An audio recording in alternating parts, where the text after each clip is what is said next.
സാബ് വിഷമിക്കൊന്നും വേണ്ട, ധൈര്യമായിട്ട് വീട്ടിലേക്ക് വിളിക്കും. ഞാൻ പോയിട്ട് വന്നേക്കാം.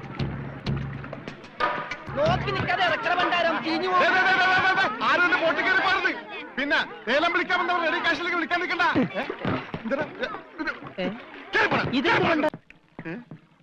ഒറ്റ മീൻ പോലും ഇല്ലേ? രമണ, ഇതെന്താണ് മത്സ്യകന്യക?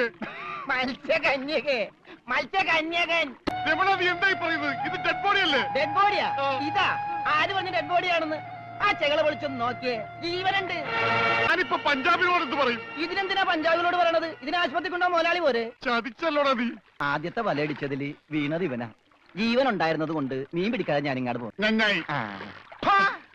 മുതലാളി ആഗസ്റ്റ് 15-ന് പ്രസിഡന്റിന്റെ കയ്യിൽ നിന്ന് പതക്കം കിട്ടും. പടക്ക് കിട്ടിട്ട് എന്തിനാ പട്ടി നിന്റെ അണ്ണാക്കിലിട്ട് പൊട്ടിക്കാനാ? പടക്കല്ല പണ്ടരങ്ങായിട്ട് പതക്കം. ഈ കാലം പിടിച്ചേ.